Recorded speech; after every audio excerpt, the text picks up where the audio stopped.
Bueno, ahí está, ya estamos grabando este nuevo encuentro de un cuento juntos, acá para leer Casa Tomada. Así que, Adri, cuando quieras me decís, comparto pantalla y puedes empezar. Bueno, yo empiezo contando un poco algo y después, Dale, después lo leemos. Casa dale, dale. Tomada es un cuento de Julio Cortázar. Julio Cortázar está primero, antes, porque siempre empiezo con lo mismo. ¿Hay alguien nuevo que se sume esta vez que no sepa quiénes somos? Porque nosotros hablamos como si estuviéramos acá entre amigos, que ya hace tiempo que tenemos nuestros encuentros, pero por ahí se está sumando alguien que no nos conozca. Y, ¿eh? Hola, yo Hola, soy Noemi, nueva. Rocío, ¿cómo estás? ¿Todo bien? ¿Y ustedes? Los estoy escuchando. Bien. O sea, ¿esta es tu primera vez en el grupo? Sí, hace un montón Bueno. que me llegan los mails, pero nunca me podía conectar y bueno, hoy se dio. ¿Y de dónde sos? Porque siento una tonadita. De Corrientes. Ah, mira, no habíamos tenido nadie de Corrientes. Mira, qué bueno. Bueno, bienvenida, bienvenida al Gracias. grupo. Y esperemos que puedas seguir con los encuentros. Ojalá. Bueno, nosotros Bienvenida. somos, Yo también nos es presentamos. primera vez que me sumo a este grupo, me he sumado a otros, pero creo que es primera vez que me sumo a este. Yo estoy en ¿Quién Chile. está hablando? Ah, Sandra estás en Caso, Chile. sí. Sandra, Me he bienvenida, sumado a Sandra. otros grupos, pero creo que a este no. Es que Ah, bueno, buenísimo, bueno, me llamó la atención porque era de Cortázar. bueno, Cortázar tiene sus fanáticos y bueno, también por eso pensamos en esta última etapa trabajar los clásicos, ¿no? Porque hacer más amplia la convocatoria. Bueno, nosotros les contamos, Noemí, ¿vos dónde estuviste? ¿En qué taller estuviste? Sandra, A no, no, Cristian, Sandra. a Sandra, a Cristian y a mí no nos habías visto. Y No, Rocío no, tampoco. había estado en otros con otras temáticas habían unos de cine y Sí, literatura y otros sí. que eran de literatura gótica Ah, y, bueno, entonces y esos. A Cristian lo conoces. Pero Cristian, me parece que los otros aparece menos, está menos visible y habían otras personas que eran más visibles en Chao, el que te taller. vaya bien. Sí, creo que Bueno. eso pasó. Y Y estaba Rocío, como bueno, más, no conoces a ninguno de nosotros que estamos acá, Rocío. No, estoy solo por reconociendo un nombre. poco. Bueno, mi nombre es Adriana Pidotto. Yo soy hace 30 años, profesor, hace casi toda mi vida. Ahora estoy como con el drama de pensar en la jubilación y ya me está agarrando como un ataque, ¿no? ¿Profe de Soy la lengua? coordinadora. ¿Eh? ¿Profe de lengua? Soy profesora de lengua y literatura, soy licenciada en lengua y literatura y soy magíster en análisis del discurso. Ay, qué lindo. Yo Eh, me recibí de acá del, profe el año pasado, en diciembre. ¿Vos empezaste a estudiar? No, me recibí Bueno, el año pasado y hace poco empecé la licenciatura. ¿dónde empezaste la licenciatura? Porque nosotros tenemos Eh, la coordinación. en la UNE. Ah, mira, qué bien. Bueno, me alegro. Bienvenida a nuestros grupos. Sabé que estamos trabajando para la comunidad en general, ¿no? Este es un programa de Sí, no, a extensión y mí yo estamos trabajando. lo hago esto por placer. Bueno, buenísimo, buenísimo. No, porque no es un curso académico, digamos, en ese sentido. Eso era lo que quería explicar. Es una carrera hermosa que yo la he vivido toda esta vida mía, así que amo. Bueno, yo soy la coordinadora de la carrera de Lengua y Literatura de UNLAB. Este año empezamos con los talleres que están todos, ustedes le van llegando los mails. Eh, Hemos hecho mucho a lo largo de este año. Yo doy el club de lectura que viene después, que todos los meses leemos una novela de escritora argentina. Y con Cristian empezamos a trabajar los talleres, un cuento juntos, porque acá leemos, hacemos como dos tipos de mediación lectora. En el otro ya vienen con la lectura hecha, o sea, todos los participantes vienen con la novela leída, y nosotros acá la ponemos en circulación. ¿Cómo es el encuentro ¿Me escuchan? ¿Me escuchan, no? ¿Sí? Sí, sí, Adri, sí se te escucha. Hay alguien con el micrófono abierto, pero se te escucha perfecto. Bueno, perfecto. Y después tuvimos nuestros talleres temáticos, que fueron el de gótico, que decía recién Noemí, tuvimos el de lazos de familia juvenil, de literatura juvenil, donde estuvo Cristian. Y desde hace 3 meses empezamos con Cristian a leer. O sea, leemos juntos el cuento y después hacemos el comentario. En el club de lectura, que es el que tenemos después, ya vienen con la lectura hecha. Esto va a terminar, sí, hemos hecho muchísimo durante todo este año y nos queda terminar a fin de año con, creo que vamos a dar otro curso más, que ahora después Vero lo va a presentar el mes que viene, que es un taller sobre Silvino Campo. eh,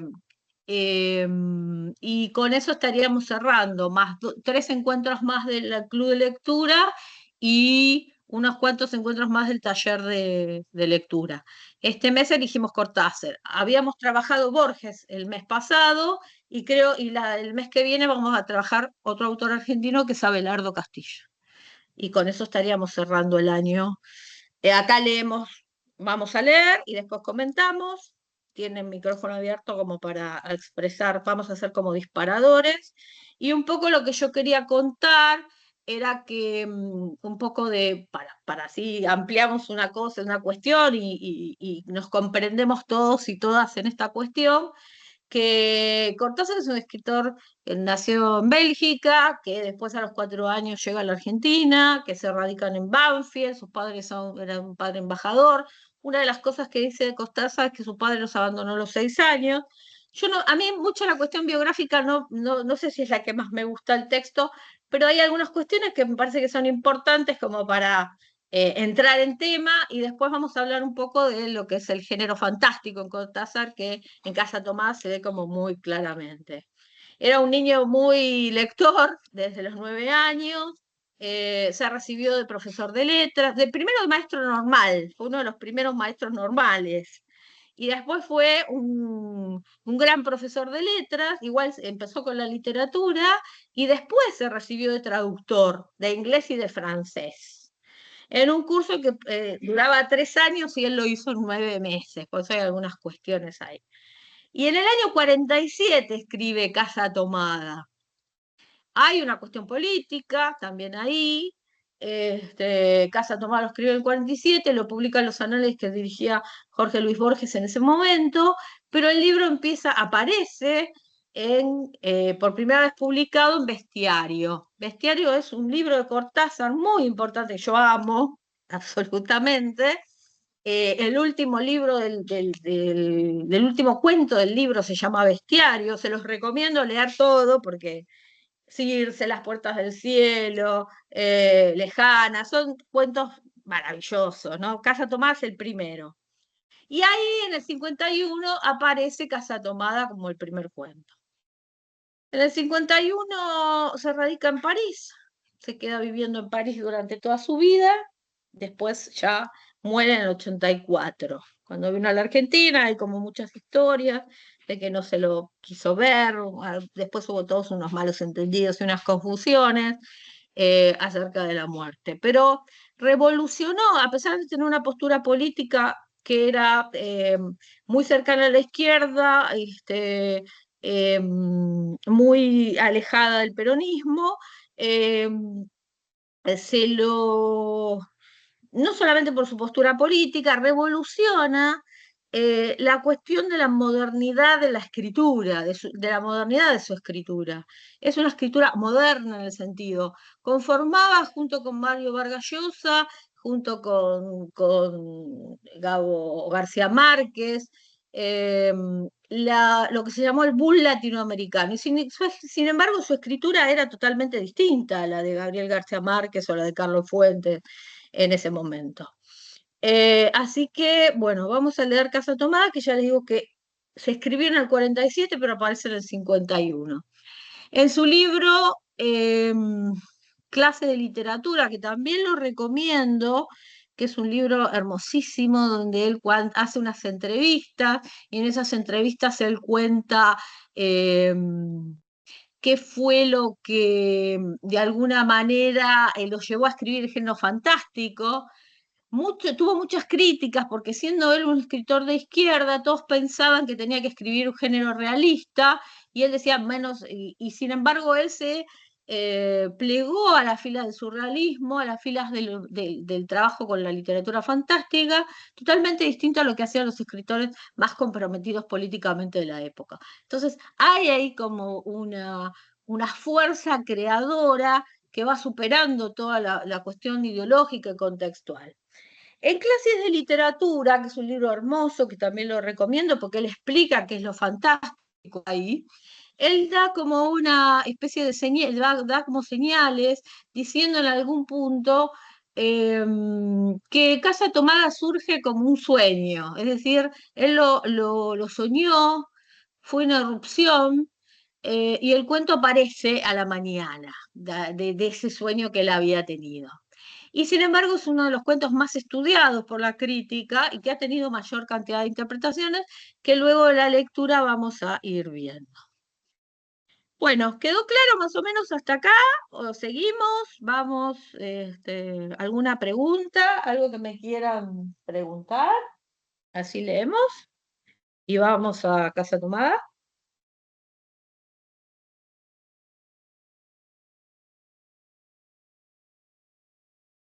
¿No? Bueno, ahí ya acá el asesor tecnológico del grupo va a subir. Muy bien, Casa Tomada.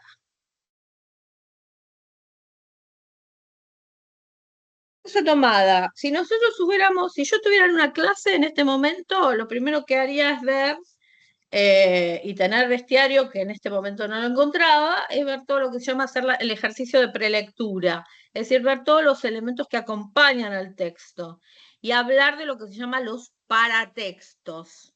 ¿Qué son los paratextos en la escritura del texto? Bueno, es todo lo que rodea el título, el epílogo, la portada, todo lo que tiene que ver con los elementos paratextuales, es decir, todo lo que rodea al texto. ¿Y para qué se lee eso? Bueno, todo eso se lee para ver cuál es la significación de ese texto. Bueno, está en Bestiario. Y es uno de los cuentos más estudiados de Cortázar. Bueno.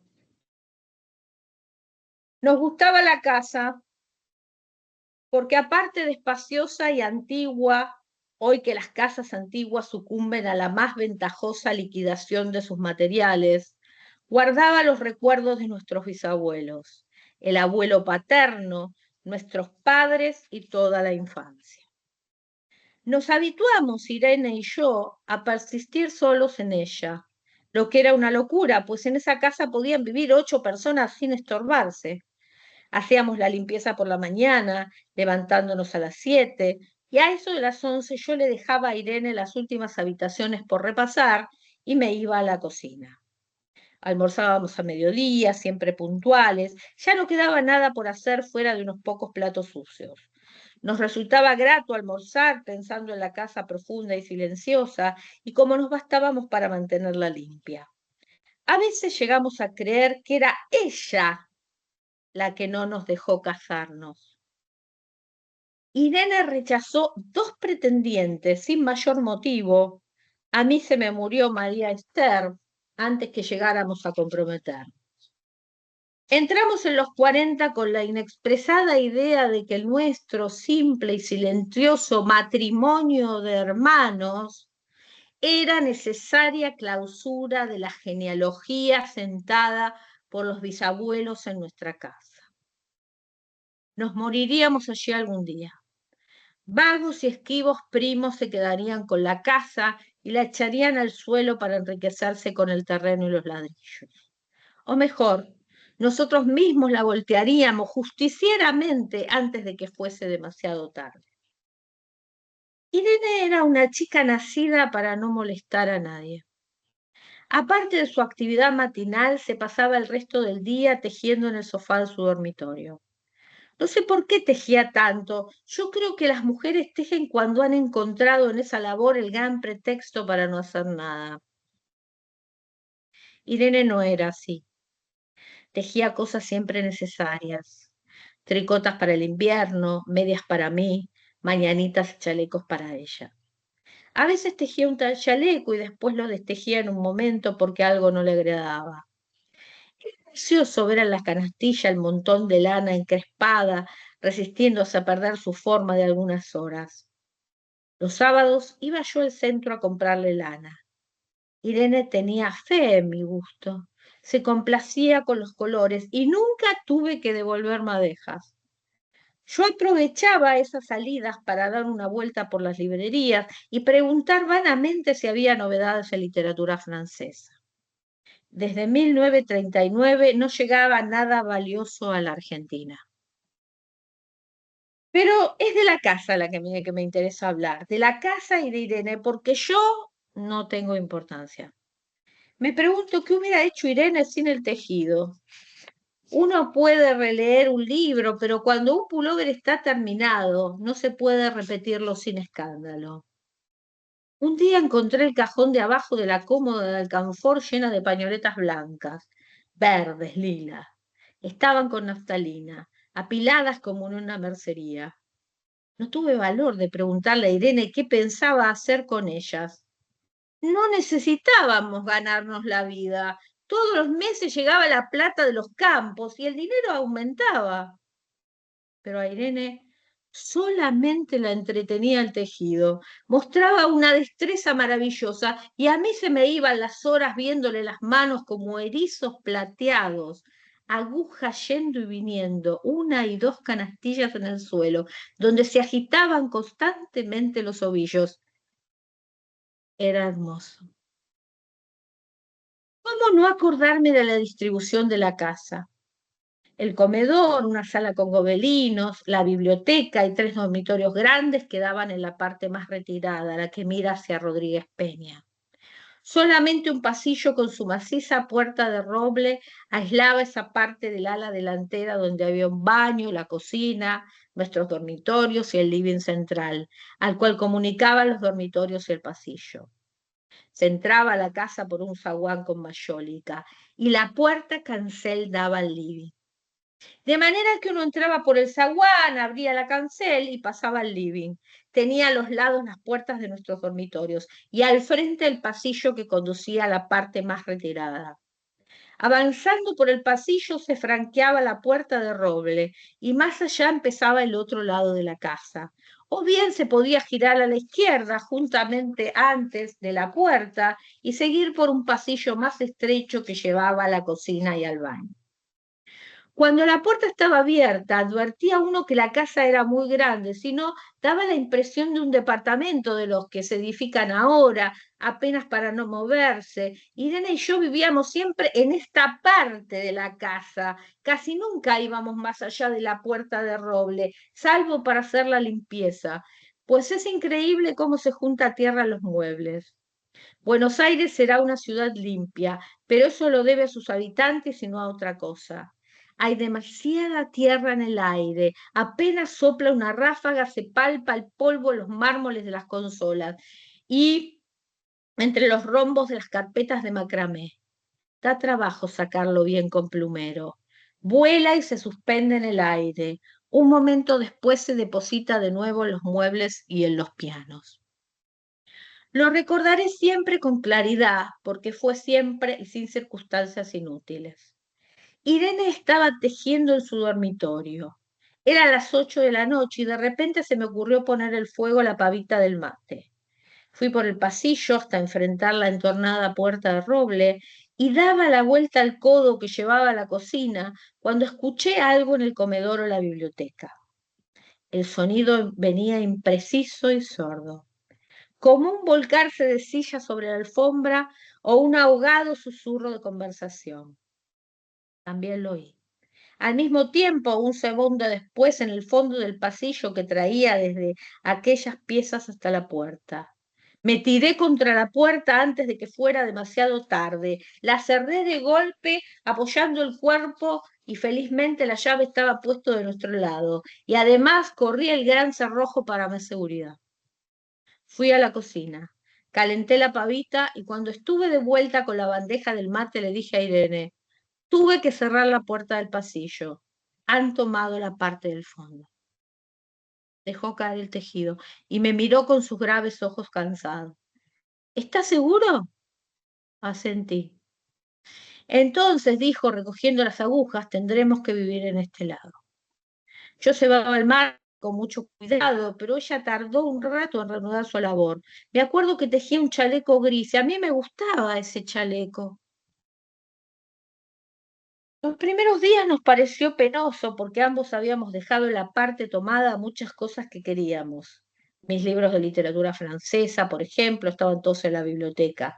Irene extrañaba unas carpetas, un par de pantuflas que tanto la abrigaban en el invierno.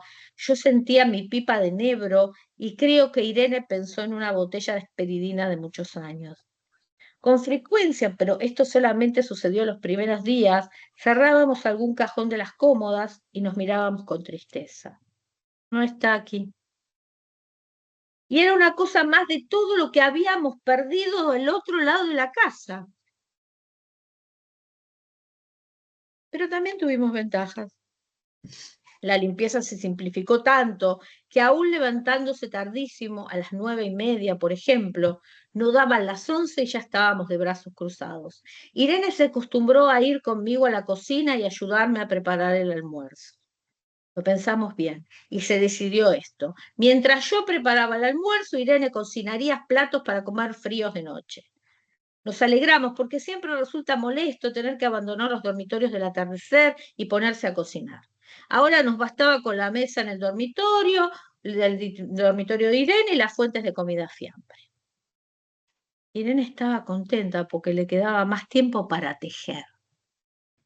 Yo andaba un poco perdido a causa de los libros, pero por no afligir a mi hermana me puse a revisar la colección de estampillas de papá y eso me sirvió para matar el tiempo. Nos divertíamos mucho, cada uno en sus cosas, casi siempre reunidos en el dormitorio de Irene, que era más cómodo. A veces Irene decía, fíjate este punto que se me ha ocurrido. ¿No un dibujo de trébol? Y un rato después era yo el que le ponía ante los ojos un cuadradito de papel para que viese el mérito de algún sello de Penny Malvedi. Estábamos bien. Y poco a poco empezamos a no pensar. Se puede vivir sin pensar. Cuando Irene soñaba en voz alta, yo me desvelaba enseguida y nunca pude habituarme a esa voz de estatua o papagayo, voz que viene de los sueños y no de la garganta. Irene decía que mis sueños consistían en grandes sacudones que a veces hacían caer el cobertor. Nuestros dormitorios tenían el living de por medio, pero de noche se escuchaba cualquier cosa en la casa. Nos oíamos respirar, toser, presentíamos el ademán que conduce a la llave del velador, los mutuos y frecuentes insomnios. Aparte de eso, todo estaba callado en la casa. De día eran los rumores domésticos, el roce metálico de las agujas de tejer, un crujido al pasar las hojas del álbum filatélico. La puerta de roble, creo haberlo dicho, era maciza. En la cocina y el baño que quedaban tocando la parte tomada nos poníamos a hablar en voz más alta o Irene cantaba canciones de cuna. En una cocina hay demasiado ruido de loza y vidrios para que otros sonidos irrumpan en ella. Muy pocas veces permitíamos allí el silencio, pero cuando tornábamos a los dormitorios y al living, entonces la casa se ponía callada y a media luz, hasta que pisábamos más despacio para no molestarnos. Yo creo que era por eso que de noche, cuando Irene empezaba a soñar en voz alta, me desvelaba enseguida. Es casi repetir lo mismo salvo las consecuencias. De noche siento sed y antes de acostarnos le dije a Irene que iba hasta la cocina a servirme un vaso de agua. Desde la puerta del dormitorio, ella tejía, oía el ruido en la cocina. Tal vez era en la cocina o tal vez en el baño, porque el codo del pasillo apagaba el sonido. A Irene le llamó la atención mi brusca manera de detenerme y vino a mi lado sin decir palabra. Nos quedamos escuchando los ruidos, notando claramente que eran de este lado de la puerta de roble, en la cocina y el baño, o en el pasillo mismo donde empezaba el codo casi al lado nuestro. No nos miramos siquiera. Apreté el brazo de Irene y la hice correr conmigo hasta la puerta cancel sin volvernos hacia atrás. Los ruidos se oían más fuerte, pero siempre sordos a espaldas nuestras. Cerré de un golpe la cancel y nos quedamos en el zaguán. Ahora no se oía nada. Han tomado esta parte, dijo Irene. El tejido le colgaba de las manos y las hebras iban hasta la cancel y se perdían debajo. Cuando vio que los ovillos habían quedado del otro lado, soltó el tejido sin mirarlo. ¿Tuviste tiempo de traer alguna cosa?, le pregunté inútilmente. No, nada. Estábamos con lo opuesto. Me acordé de los 15.000 pesos en el armario de mi dormitorio. Ya era tarde ahora. Como me quedaba el reloj pulsera, vi que era las 11 de la noche. Rodeé con mi brazo la cintura de Irene. Yo creo que ella estaba llorando y salimos casi a la puerta. Antes de alejarnos tuve lástima. Cerré bien la puerta de entrada y tiré la llave a la alcantarilla. No fuese cosa que algún pobre diablo se le ocurriera robar y se metiera en la casa a esta hora y con la casa tomada. Bueno, muy bien. Es un cuento maravilloso, ¿no? Bueno, hay varias interpretaciones, vamos a ir como desglosándolo y vamos a ir hablando y vamos a tirar algunos indicios para que puedan ir como aportando a la cuestión. Acá tenemos como dos hermanos, Irene y yo. O sea que hay un narrador ahí de tipo testigo, como que sabe todo, como que ve todo y como que forma parte de la acción. Y hay dos cuestiones acá que son relevantes, me parece que son, en primer lugar, el tema de la casa, después toda la descripción profunda que se hace de la casa como un personaje más que se vuelve a lo largo del cuento, y después la relación entre ellos. La relación entre ellos es una relación extraña, podría decirse en algún sentido. Algunos críticos dicen que es una relación incestuosa.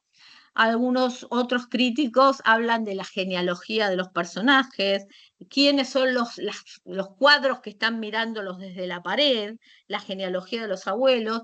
Y el cuento comienza con esto. Ellos no se van a casar, ellos ya perdieron la posibilidad de formar parejas exogámicas en algún punto.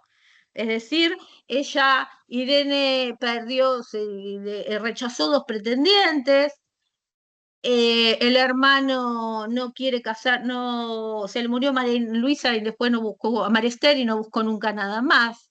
O sea, ahí empieza como toda una trama que pareciera ser una cuestión de amor incestuoso que, bueno, después vamos a discutir a ver si eso se da, no se da. El cuento no sigue dando más pistas, es pura narración y nosotros hacemos las interpretaciones, eso es pura narrativa. Sabemos algo de ellos, que viven los dos solos, que ella no sale casi nada, que está todo el tiempo tejiendo, o sea, esperando, así a lo Penélope. ¿Qué espera? ¿Qué espera Irene? Y por otro lado, son gente acomodada. Esto también es muy, muy fuerte para lo contextual. No teníamos que trabajar, dice, no teníamos que trabajar. La plata nos iba llegando, el dinero del campo aumentaba. Y tiene que ver con las cuestiones contextuales de la época, es decir, eran hacendados y les iba llegando la plata Y esa genealogía, de la de sus abuelos, de la de sus bisabuelos y de quien sea, iba a quedar de algún modo muerta allí, porque no iba a haber descendencia, salvo algunos primos que se iban a quedar con todo, algunos vagos primos que se iban a quedar con alguna de las cosas. Entonces, empieza el texto comentando toda esta situación contextual. La pareja de esta de hermanos, el lugar de dónde le llegan sus ingresos, sus hobbies, él leía literatura francesa, ella tejía. El tejido, como hay una parte que ahora voy a releer de la parte que él la veía como algo hermoso, esto de que el tejido se transformaba como una especie de erizo, y entonces él iba como enamorándose de ese tejido permanente que ella iba haciendo. Después viene, después de todo esto que él cuenta, viene el tema de la distribución de la casa. La casa era una casa inmensa, era una casa como para 8 personas, dice él. O sea, estamos hablando de gente acomodada.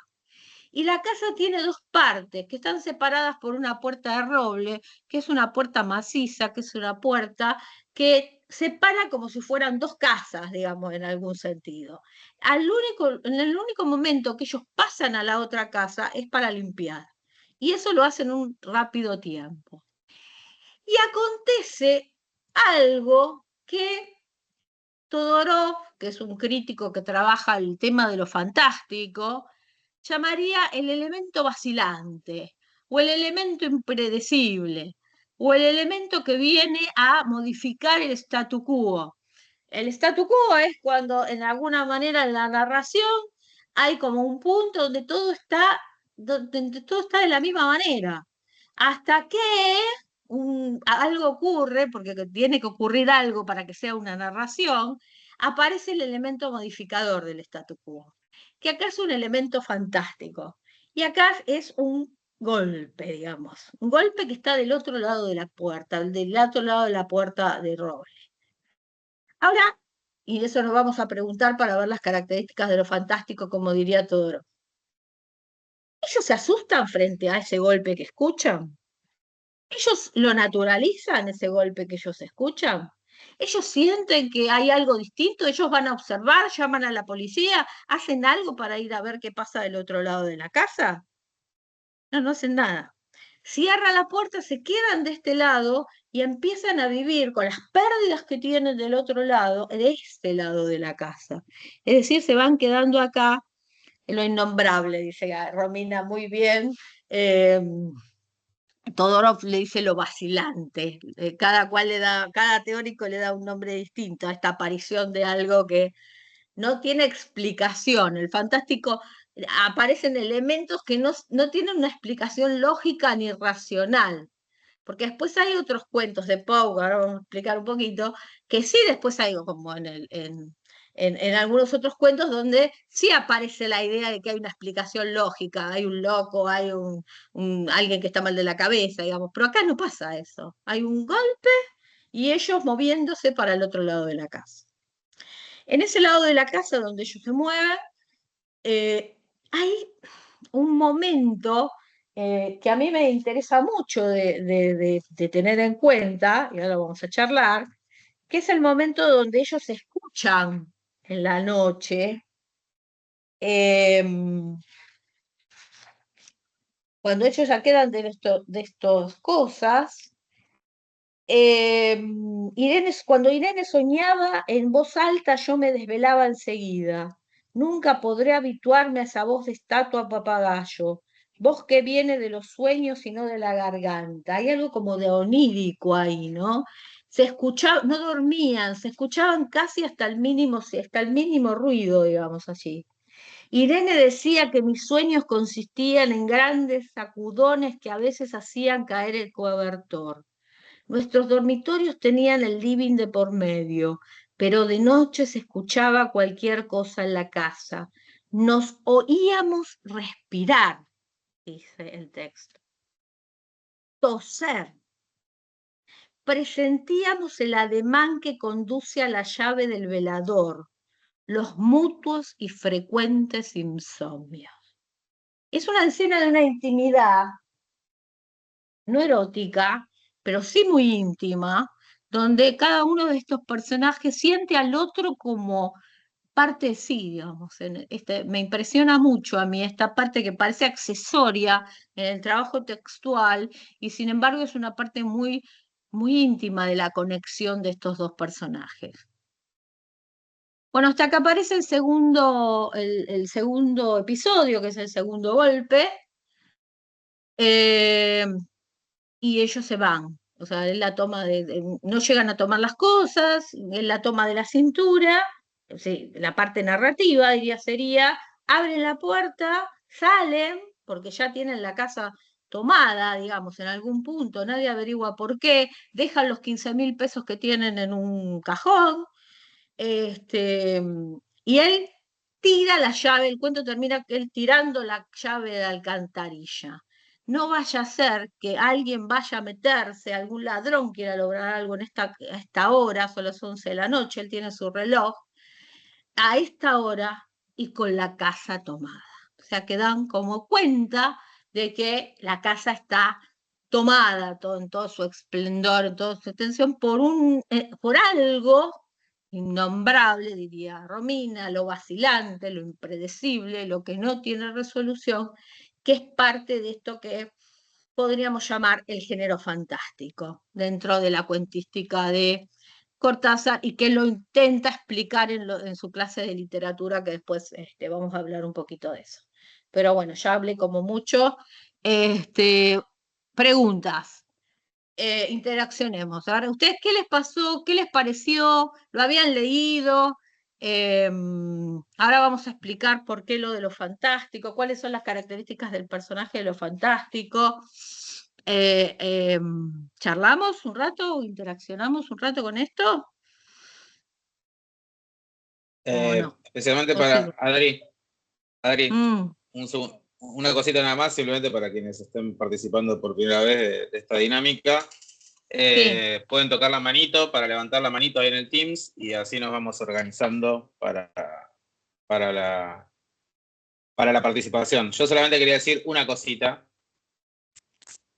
porque siempre es un momento del cuento que me encanta y que nada, por cómo construye Cortázar esto que decía Adri de la naturalización de los personajes, ¿no? Porque cuando toman la parte del fondo, ¿no? Él cuenta al narrador esto de que, bueno, cierra la puerta, cierra con llave, por suerte la llave está de este lado, le pasa el cerrojo, ¿no? Dice, corrí el gran cerrojo para más seguridad. Y después dice el narrador, fui a la cocina, calenté la pavita y cuando estuve de vuelta con la bandeja del mate le dije a Irene, tuve que cerrar la puerta del pasillo, han tomado la parte del fondo. O sea, ni siquiera es que va y le avisa directamente al hermano o sale corriendo a decirle algo, ¿no? Sigue él como con su rutina, calienta la pava del mate, que era lo que estaba por hacer, y cuando termina con eso y llega para tomar mate con la hermana, él recién le cuenta como quien dice, no sé, miré por la ventana y parece que va a llover. Una cosa extrañísima ese momento, me parece. Completamente extraño la actitud del narrador para lo que leemos, para como lectores sentimos lo que está pasando, que parece casi algo súper aterrador, ¿no? Y él, nada, tranqui, calentando la pava del mate. Nada, eso quería decir nada más por ahora. Bueno, ahí dice, como dice Alicia, como si estuviese esperando que ese momento sucediese. A mí también siempre me pasa eso con el cuento, ¿no? Como que ellos estaban esperando que en algún momento eso iba a pasar. No los sorprende porque era como una especie de cosa inevitable que seguramente ya no sabemos por qué, pero que ya tenían en mente que iba a suceder y por lo tanto, como era algo inevitable, tampoco les preocupaba demasiado. Estaban más preocupados en realidad por otra cosa, ¿no? Quizás, pero por lo que sucedió no les preocupó mayormente. Ada ahí levantó la mano. Ada, te escuchamos.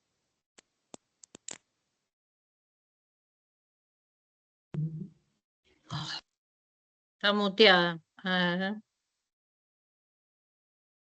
Sí, Ada, estás muteada. ¿Ahora? Fíjate si puedes abrir. Ahí está, ya te Ahora sí. escuchamos. ¿Ya? Sí. Sí, Bueno, sí. ahora sí.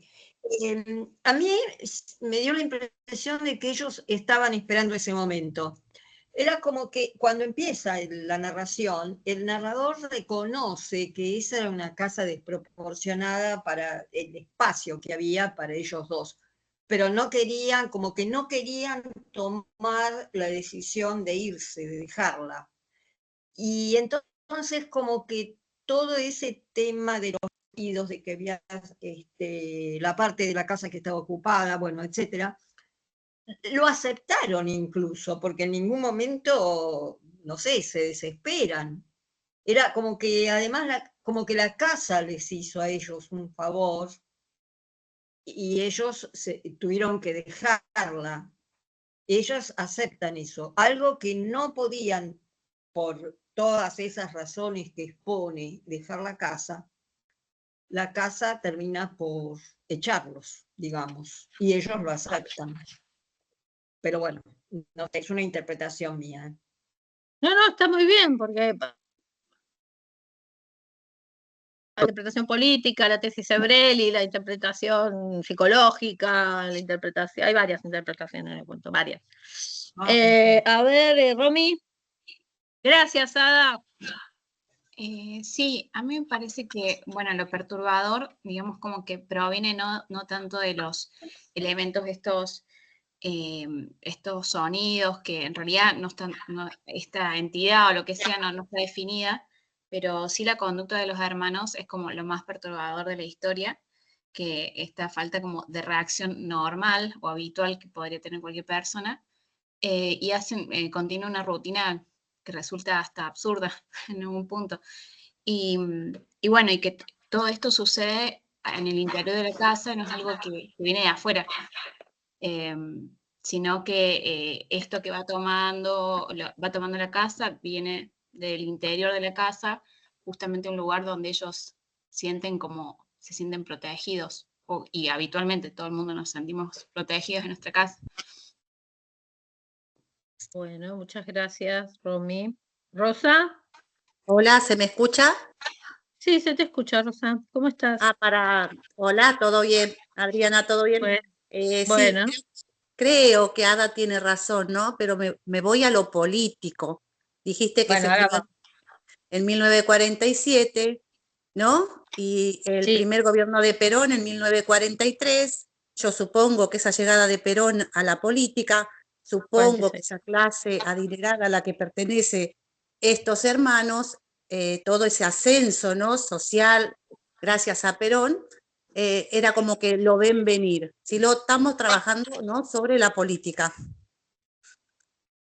Bueno, esa es una interpretación, esa es la tesis Sebrelli que ahora vamos a trabajar. Son varias las interpretaciones que tiene el cuento. Bueno, ¿alguien más que tenía ganas de decir algo? Iliana. Está Rocío, levantó la mano. ¿Eh? Abrí tu micrófono nomás, Rocío. Ahora sí. Rocío. Rocío y después Silvia. No es la primera vez que leo el cuento, pero... ¿Es la primera vez? No, no es la primera vez. Y siempre me resulta, lo siento muy inquietante.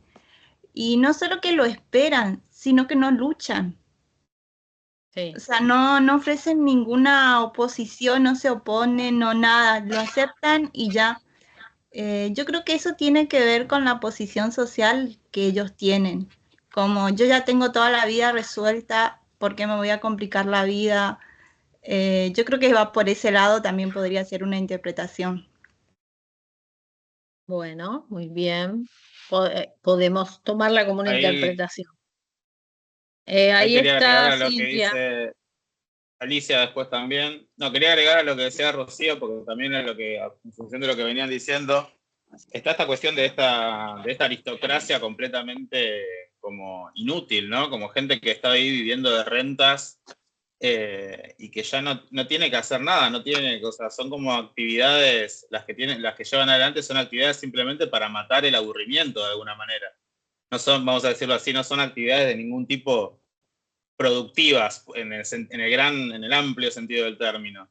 De hecho, como que ya es una especie de resignación del aburrimiento, ¿no? Como que están ahí, y esta idea de que no luchan que dice Rocío también está bueno para pensarlo, porque hay como también, o siento yo, ¿no? O lo sentí especialmente en esta lectura, quizás no es algo que pienso siempre, pero como que siento también una especie de preocupación de que eso que está en la casa salga hacia afuera, ¿no? Que en última instancia la única preocupación que parece estar ahí, y por eso eso, ¿no? Que no vaya a ser que algún pobre diablo entre a la casa, parecería que eso que está ahí adentro es peligroso para todos los demás, ¿no? Los que están afuera, y que quizás lo peligroso sería que eso que está ahí adentro de alguna manera llegue y salga al exterior. Eso también siempre me parece bastante perturbador de lo que construye el cuento como tensión narrativa. Bueno, estaba Silvia para aportar. Sí, estaba Silvia. Hola, buenas tardes. Hola Bueno, Silvia, ¿cómo estás? yo lo leí bien. Yo lo leí y lo trabajé varias veces este texto, pero cada vez que uno lo lee y hace estos encuentros colectivos, van apareciendo otras cosas, vas cambiando la mirada. Yo creo que ya sea pensándolo desde una mirada política o desde una mirada de estos hermanos en una relación incestuosa,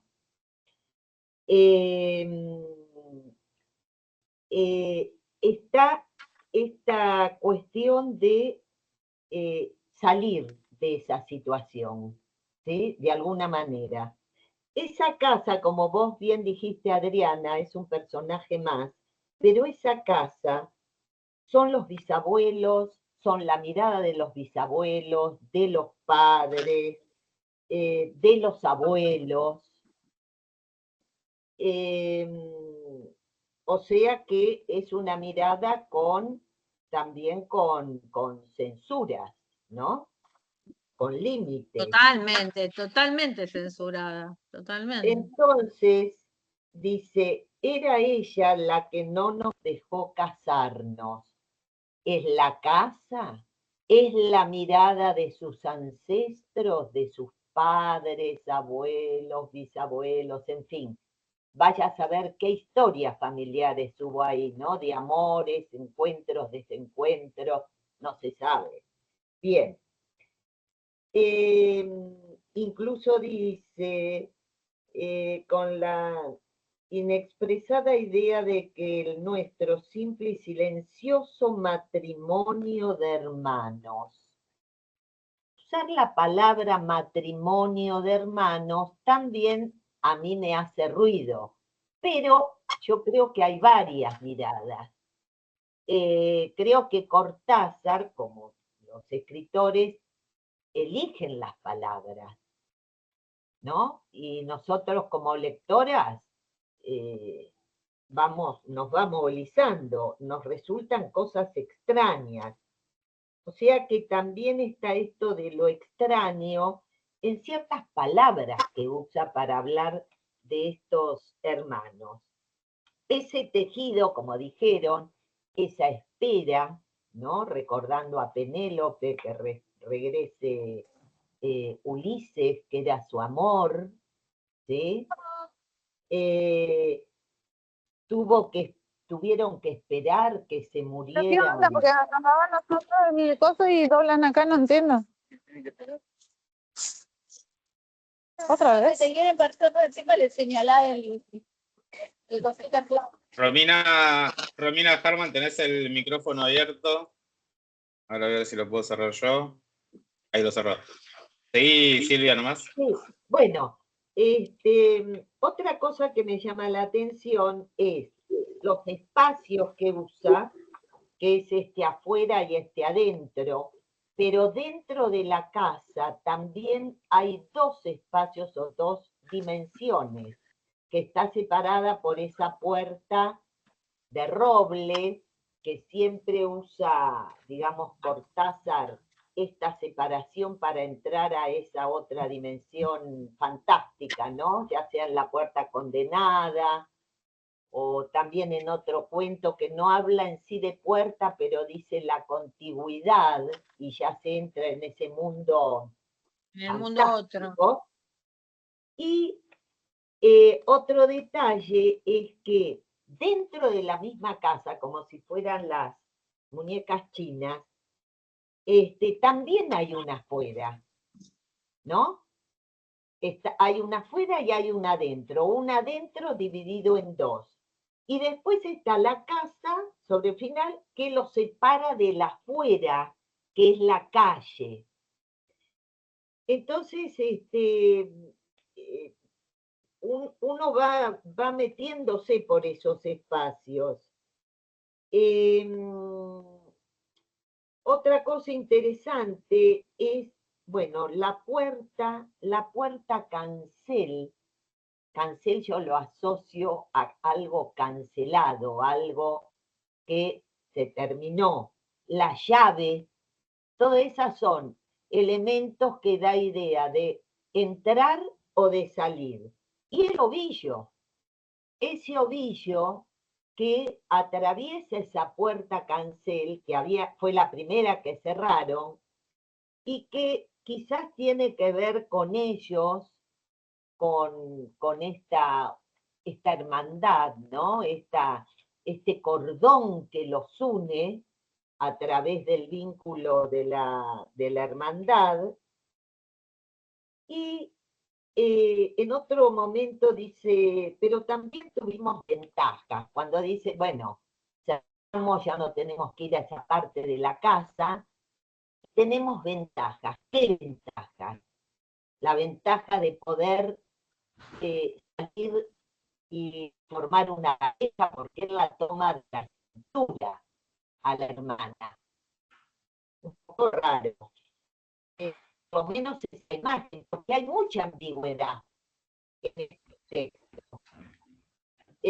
Además eso, como vos, Adriana, habías dicho, escuchar la respiración del otro, tenés que estar muy cerca.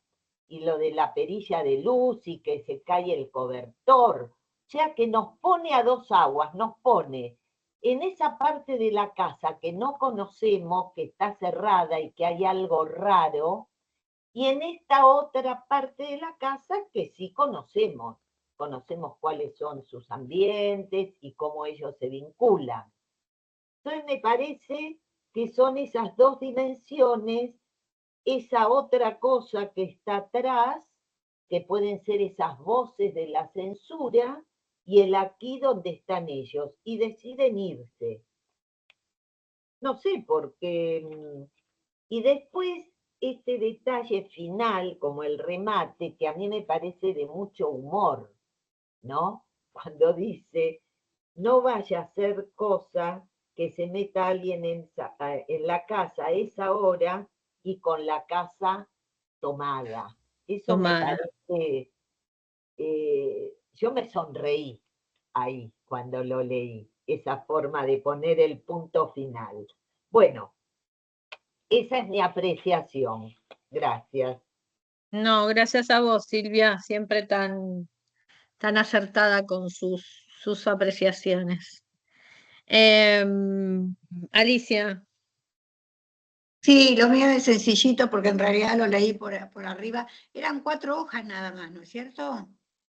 ¿O eran más? Eran 15, pero bueno. Entonces, ¿qué es lo que leí yo? No sé qué No leíste, sé. otra, leíste otro. Bueno, lo que pasa, a mí lo que me llamó la atención fue la huida, digamos, ¿no? Es decir, me dejó el final, como que ellos se van, la vida de los dos, salen de la casa, incluso tira él la llave como para decir, para evitar que entre, digamos, algún ladrón y demás, pero sin preocuparse por lo que dejaron adentro, por sus pertenencias, por la vida que tuvieron allí dentro de la casa. O sea, me resultó eso muy, me desorientó, digamos, el tema de la salida, ¿no? Y bueno, porque justamente tiene que ver con las características de lo fantástico, que es lo que estábamos hablando. Bueno, ahora vamos a repasarlo. Estaba sin internet, por eso no me puse a conectar y demás. Ah, bueno, bárbaro. Bueno, ¿quedaba alguien más para...? Acá, no veo ninguna manera. No, todavía no. Pero acá, bueno, algunos aportes en el chat. Dice Sandra Cáceres, por ejemplo, lo vincula con cuestiones filosóficas, dice que la vida de estos hermanos es una vida inauténtica. en el sentido que, diría Heidegger, viven en la casa heredada con historias de otros y recuerdos en un gran espacio que les exige vivir, pero ellos ya no lo hacen. Bueno, después Adrián también aclaraba esta de que lo que habían sentido como ventaja, ¿no? En un principio, cuando tomaron la primera parte de la casa, era que tenían que limpiar menos, ¿no? Les llevaba menos tiempo limpiar. A las claro. 9 ya está, creo que dice que a las 9 ya estaban al pedo, digamos, ahí, ya habían limpiado todo por eso se ponían a cocinar y planificaban que cocinaban los dos al mediodía y dejaban comida fría para la noche, toda una cosa de...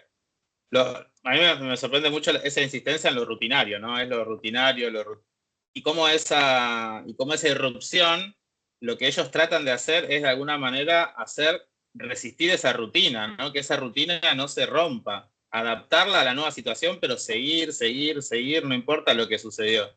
Tienen que seguir de alguna manera con esa especie de relojito interno de seguir haciendo las cosas de lo rutinario. Después, Graciela Chaparro en el chat nos aporta una interpretación psicoanalítica, ¿no? Dice que se podría ver la casa como una representación de la mente humana, con las distintas habitaciones simbolizando diferentes aspectos de la psique. La invasión podría ser entendida como el surgimiento de contenidos reprimidos que obligan a los personajes a enfrentarse a aquello que han ignorado o negado durante mucho tiempo. La interpretación psicoanalítica de la casa como metáfora de la mente humana puede basarse en las ideas de Freud sobre el inconsciente y los contenidos reprimidos. Según Freud, el inconsciente está compuesto por deseos, impulsos y recuerdos reprimidos que pueden manifestarse de manera simbólica, especialmente en los sueños o en las representaciones literarias. Después acá también Silvia dice, aparece el absurdo, y Rocío Belén agrega en el chat también, el detalle de los sonidos íntimos de la noche también puede interpretarse como miedo, como cuando nos sentimos así y estamos hipersensorial, que oímos todo hasta lo más mínimo. Sí, es un cuento mucho también, ¿no? Que podemos pensar sobre lo sensitivo, ¿no? Los sonidos. Lo sensorial. Sí, lo sensorial, el sonido es como clave. Y también quería resaltar una ambigüedad que tiene el cuento, que a mí siempre también me llama la atención, es que eso que toma la casa no sabemos si es uno o es múltiple, ¿no? Porque el narrador dice, ellos dicen, han tomado la casa, en plural. Pero ese han tomado puede ser efectivamente un plural, digamos que eso que toma la casa es algo múltiple, o puede ser simplemente un plural arbitrario, en realidad como cuando decimos llaman a la puerta, ¿no? Que puede ser simplemente que puede haber sido una sola entidad. Y queda eso como una ambigüedad de ¿qué es esa cosa? ¿Es una cosa? ¿Son cosas? ¿Qué pasa con eso? Es increíble ese vacío. Y una cosita más, o dos cositas más, para vincularlo con esto también que Adri decía del fantástico. Me parece un cuento también muy, no sé, no voy a decir influenciado, ¿no? Pero que uno lo puede vincular con algunos cuentos de Poe, de Edgar Allan Poe. Me gusta el mecanismo ese de ese vacío que deja Cortázar justamente al no nombrar eso que toma la casa, eso que recién decían lo innombrable, ¿no? Ese elemento, como en El Pozo y el Péndulo, por ejemplo, de Poe, donde eso que el personaje ve al final del cuento, en el fondo del pozo, también queda innombrado, ¿no? Y ahí en ese vacío es donde se mete el miedo en todo caso del lector, y es el miedo del lector el que va de alguna manera a llenar eso, y ese vacío que deja Cortázar también es un poco para meter nuestros miedos ahí, ¿no? Y darle forma a esa entidad o entidades que toman la casa, la forma de nuestros miedos. Y también es un cuento que vinculo con La caída de la casa Usher, de Poe también, donde también la casa es un personaje, ¿no? Funciona como un personaje, y también la casa como que afecta a los seres que están ahí adentro, como esta casa que no deja, como decía Silvia recién y recordaba, que no los dejó casarse, ¿no? A los hermanos. La casa como una especie también de entidad que tiene como una fuerza sobre los seres que la habitan, y es como más fuerte la presencia de la casa que la voluntad de los personajes, de algún modo. Bueno, de eso hecho, quería comentar. De hecho, Sí, haciendo alusión a lo que vos decís, ellos dicen, bueno, pero es de la casa de lo que quiero hablar, porque la casa es lo que realmente importa, dice el texto. O sea que viene a colación con lo que vos estás diciendo sobre la importancia de la casa, ¿no? En esta construcción de lo fantástico. Lo fantástico es un género dentro de, como tantos otros géneros, hay cuentos realistas, hay cuentos de ciencia ficción, hay cuentos de terror. Se ha definido lo fantástico como un subgénero dentro de lo que nosotros llamamos la cuentística o los distintos géneros discursivos literarios de los cuentos. Y el fantástico tiene una característica, dice Todorov, que es primero esta irrupción de lo innombrable, decíamos recién, de lo vacilante, de lo inexplicable. Y esto inexplicable, esto vacilante, esto innombrable, tiene que ingresar en el mundo de la cotidianeidad. ¿Qué quiero decir con esto? Un cuento maravilloso, Casa Tomada. Es un cuento fantástico. ¿Y por qué fantástico no es maravilloso? Porque toda la situación, por eso la cuestión de la casa, por eso la rutina, por eso los hábitos, por eso el tejido, por eso los cuerdos de los bisabuelos, por eso ellos dos y sus rutinas, en ese mundo real, absolutamente real, de esa construcción diegética real, en ese mundo totalmente apegado a las cuestiones de la rutina, ¿no? Como decía Cristian recién, ¿no? Está todo el tiempo mostrando, por un lado, cómo va avanzando el día de ellos, día a día, de ese lugar de que no salen. Esa casa, hay otras interpretaciones psicológicas que dicen que la casa es como un útero, ¿no? Es como el gran útero que de alguna forma los alberga a ellos, ¿no?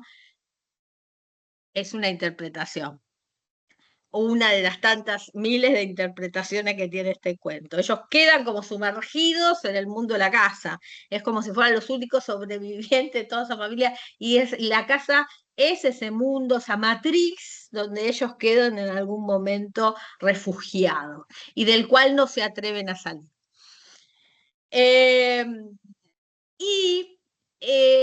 Entonces irrumpe lo fantástico, lo Adriana. ¿sí? Sí. Mirá, yo tengo acá, yo me fijo agenda, y donde dice Cortázar lo abro, y es del 89 al 93. Tengo 6 páginas nada más. 6, 7, sí. Sí, ese es el cuento.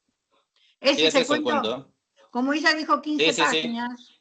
Ah, 15 era doble página, 6 o 7, sí. 6 de 6. Sí, depende de la edición, pero ese es el cuento. Ah, bueno, muchísimas gracias, perdonen. Bueno, entonces está esta cuestión de la matriz, ¿no? ¿Qué función cumple la casa en la matriz? Pero dentro de lo fantástico, esa irrupción se da en un mundo que es absolutamente de la rutina. Tiene que existir el elemento real para que exista lo fantástico. No es un cuento de hadas, porque cuando vos estás hablando de un cuento de hadas, un mundo totalmente irreal, no hay elementos reales que se choquen con lo vacilante o que se choquen con las impresiones. Lo maravilloso es el mundo del cuento de hadas, donde todo es irreal. Para que exista lo fantástico, por eso dicen que el ejemplo de la casa Tomada es como un cuento ejemplificador de lo fantástico, tiene que existir el mundo de la rutina, tiene que existir el mundo real, los submundos. Es decir, frente a este mundo rutinario, frente a este mundo de todos los días, frente a este mundo de la más odiosa rutina y de la más odiosa realidad, aparece el elemento desconocido. Que para algunos, también en Cortázar, es como la apertura hacia el mundo otro. Es decir, hay una puerta, todo el tiempo los tópicos, así como los tópicos de Borges tienen que ver con los laberintos, o con los espejos, o con los tigres, o con el destino inexorable y demás, los tópicos varios de los tópicos, esto de la contigüidad de los tiempos que están en paralelo, los tiempos que se chocan, en Cortázar está el tema de la ventana de la puerta, digamos, la puerta que lleva al mundo otro, al mundo que no es el mundo de lo real, digamos. Siempre está la apertura hacia el mundo, hacia los otros mundos, ¿no? Y acá pareciera ser que este mundo otro le podemos dar un montón de interpretaciones del mundo real. Y ahora vamos a verlas igual, porque de todas formas vamos a verlas. Pero claramente en esta casa matriz, en esta casa útero, en esta casa que alberga a toda una familia. Y por el otro lado, alberga a toda una familia que es una genealogía que no les permite a estos personajes expresar sus propios deseos. Porque estos personajes se quedan ahí, rechazan sus descendientes, no pueden tener relaciones exogámicas, es decir, reproduce el mundo de la endogamia, o sea, del mundo propio, el mundo hacia adentro, todo el tiempo. ¿Qué posibilidad de salida? Y pareciera ser que es el elemento extraño, el único modo de posibilidad de salida, el elemento extraño. Y como decían recién, que estaban esperando esa realidad, porque esa realidad es la que les va a permitir salirse, digamos, de alguna forma y poder lograr cumplir ese deseo, que es el deseo donde ya no haya una genealogía de abuelos mirándolos, porque saben que ese mundo de la casa, que a su vez es un mundo seguro, es el mundo del confort, pero al mismo tiempo es el mundo que les permite ser libres, es el mundo que les impide ser libres, digamos, en algún punto. Y es una interpretación que dice que ellos se van de la casa para poder constituir su propio amor. Una de las interpretaciones posibles, ¿no? Y no tienen forma de desligarse de todo el mundo familiar, sino es a través de algo tan extraño como estos golpes que están esperando y con estos extraños que están invadiendo. ¿Quiénes son? Los fantasmas de los fantasmas de lo genealógico que ven en esta irrupción, en este vínculo, algo pecaminoso, algo incestuoso, algo que les está impidiendo la realización de concretar una relación verdadera, una intimidad, algo que no se puede, son como personajes observados todo el tiempo, ¿no? Observados por su propia historia. Puede ser el mundo de la mente también, como decía Graciela, creo recién, esta cuestión de que si los propios personajes están vistos desde dentro, ¿no? De cómo se ven ellos a sí mismos. Y esa forma única que tienen de liberarse, la única forma de la liberación es el irse. No pueden irse así nomás. Tienen que irse a partir de estos elementos fantásticos. Irrumpe lo fantástico, irrumpe el ruido, la casa queda tomada de un lado, ellos se quedan del otro, hasta que vuelve a suceder la situación para que ellos puedan salir por esa puerta cancel y encontrar la libertad. Esa sería una interpretación posible, una de las interpretaciones posibles, una. Una interpretación política, yo la voy a nombrar porque corresponde, porque es otra de las interpretaciones que se ha tomado, que es la interpretación de la teoría Sebrelli, se llama, ¿no? La teoría Sebrelli dice que es una interpretación por la cual después nosotros quedamos o pensamos en lo que nosotros queramos, ¿no? Yo planteo las cuestiones de lo que hablan los teóricos, simplemente. La teoría Sebrelli habla del problema político, habla del profundo antiperonismo de todo el gran antiperonismo de Cortázar, de esta situación de las masas invadiendo al mundo de los terratenientes en ese momento, ¿no? Estos eran terratenientes que estaban llegando y que eran los que tenían plata a su disposición, y son invadidos por el mundo de la afuera, que es el mundo de los cabecitas negras, el mundo de todo lo que trae supuestamente el peronismo a ese mundo. ¿Qué es lo único que pueden hacer frente a la masa que de alguna forma se invade este territorio? Bueno, irse, ¿no? Abandonar, tirar la llave en la alcantarilla, ¿no? Como dice hacia el final, que es la única forma que tienen como para también liberarse. Hay también una teoría que 40 horas. relaciona, no sé, ¿alguien quería decir algo o yo estoy, no sé, No, bueno. se le abrió el micrófono nomás.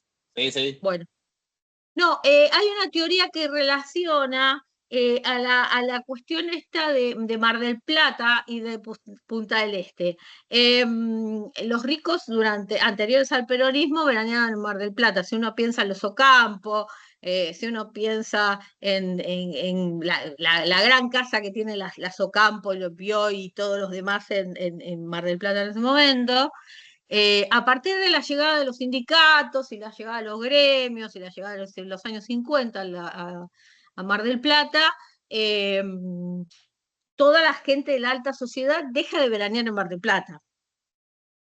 Y ahí se va a Punta del Este. Punta del Este se genera a partir de la llegada del peronismo a la Argentina y con el aval de todos los ricos que se van a veranear a Punta del Este cuando no quieren ser invadidos, digamos, en algún sentido, por la afluencia de las masas, como dirían ellos, en su mundo de riquezas, en su mundo de acaudalamiento y demás. Esa es la teoría, se llama la teoría Sebrelli. Se le ocurrió, leyendo Casa Tomada, esta interpretación de Casa Tomada. Y después están, claro, las grandes interpretaciones del cuento que están relacionadas con la parte psicológica del cuento, con la relación entre los dos hermanos. O sea, el cuento tiene muchas interpretaciones psicológicas, psicoanalíticas, interpretaciones de tipo política. Es uno de los cuentos más interpretados a lo largo de la historia. Y sobre todo porque tiene un tratamiento del mundo de lo fantástico. Ahora vamos a ver algunas características más de lo fantástico de Todorov, pero bueno, quiero escucharlos un poco a ustedes también. ¿Hay alguien por ahí con algún comentario? Acá te leo algunas cosas en el Noemí. chat que se estuvieron comentando, Adri. Sí. Por ejemplo, una cosa también a tener en cuenta en la construcción narrativa que es interesante, es que, bueno, tenemos esta especie de narrador protagonista, pero que nos da el punto de vista subjetivo, digamos. No sabemos, por ejemplo, qué en realidad es lo que piensa o le pasa a la hermana. Solamente sabemos lo que nos cuenta el narrador y podemos creer o no creer en su relato o en la veracidad de lo que narra. Pero bueno, ahí Adrián y también Romina comentaban esto, ¿no? De cómo la ambigüedad del cuento se potencia, dice Romina, porque el narrador no es confiable. Solo sabemos lo que él quiere escuchar y saber, o por lo que omite también. Ahí es interesante siempre pensar la figura del narrador, especialmente en los narradores del siglo XX, ¿no? Como siempre hay que desconfiar de los narradores, ¿no? Siempre son narradores cuya palabra deberíamos poner siempre en duda, de alguna manera, en sospecha.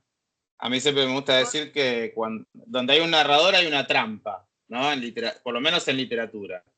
Y uno tiene que tratar de no caer en esa trampa, así como ingenuamente un lector que se cree todo lo que el narrador le cuenta. A mí me parece que también en Casa Tomada tendríamos que tener nuestras precauciones en ese sentido. Así que está bueno lo que comentaban. Y ¿qué más?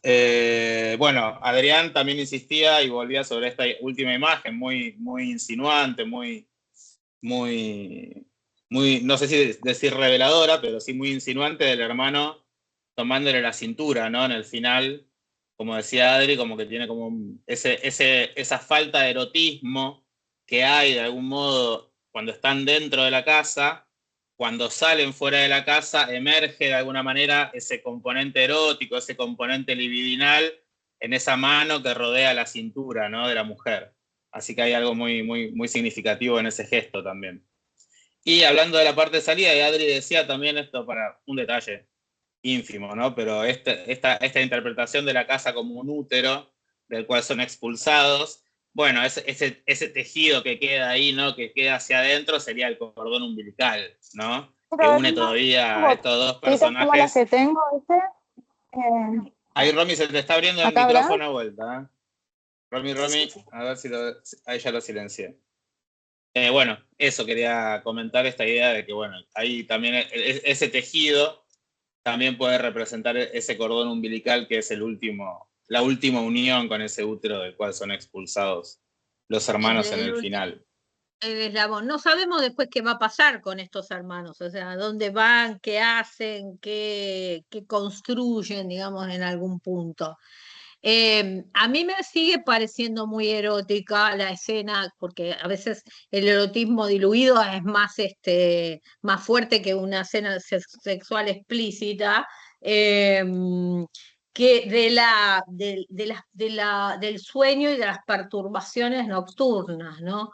Esta cuestión de oírse las respiraciones, los temblores de la noche, que escuchan hasta cuando se le cae el cobertor al otro, ¿no? Eso me parece que da pie al cuento, y no quiero salirme, yo no creo en la semiosis ilimitada, creo que el cuento tiene sus límites en algún punto, eh, y por eso me apego siempre a las textualidades, no para encontrar un mensaje único, pero en los múltiples efectos de sentido que puede tener el texto, siempre hay un límite de interpretaciones.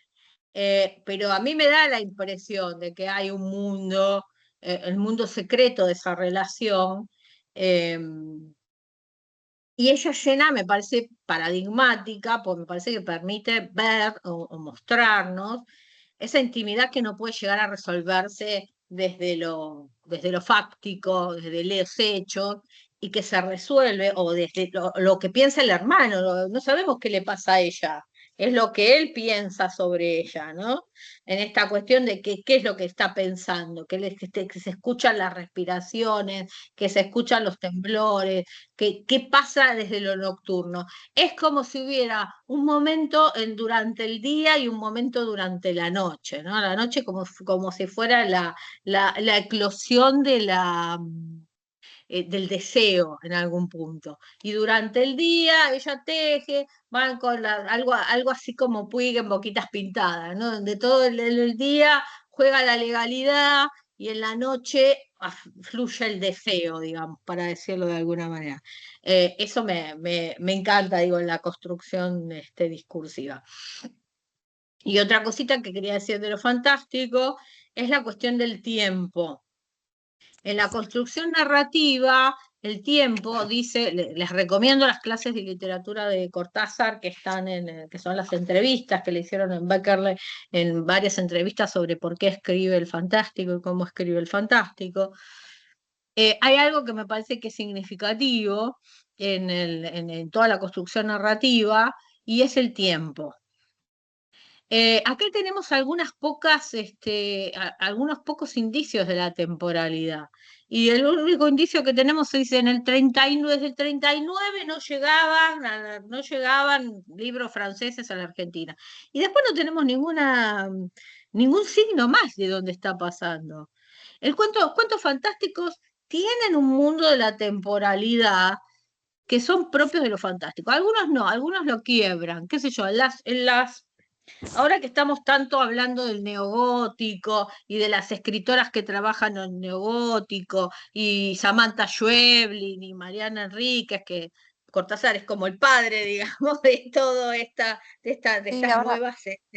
estas nuevas, son los pioneros, ni hablar de Silvina Ocampo, ahora cuando lo veamos, cuando las chicas lo trabajen, ¿no? Yo pensaba en algún punto que el tiempo hay una temporalidad en el mundo de lo fantástico. Mariana Enríquez es más temporal, es más política. Los chicos me van a decir que no, que Schweblin también, y ahí vamos a entrar a pelear un rato de cuestiones literarias con los compañeros. las compañeras, pero bueno, está bueno que podamos discutirlas estas cuestiones desde lo literario. Entonces hay que pensar en que por ahí Schweblin es más atemporal, no sabemos dónde está, ni en qué momento, ni en qué lugar. En Mariana Enríquez a lo mejor no, están más situados, hay mayor situacionalidad. Acá no sabemos nada, lo único que sabemos es que en el 39, desde el 39 nos llegan libros franceses a este cuento. Después del resto no sabemos. Entonces, me parece que es un tema que tiene que ver con varias características entonces de lo fantástico. La irrupción del elemento vacilante en el mundo de la rutina, la naturalidad de los personajes frente a ese mundo que están esperando, que va llegando, la no explicación y la atemporalidad. Es decir, ese mundo donde son muy pocos los datos, que no es un cuento realista al no tener algo situado, específicamente relacionado, digamos, en algún momento o lugar o un tiempo relacionado. Bueno, eso era algo de lo que quería decir, voy a dar la palabra Adri, para no...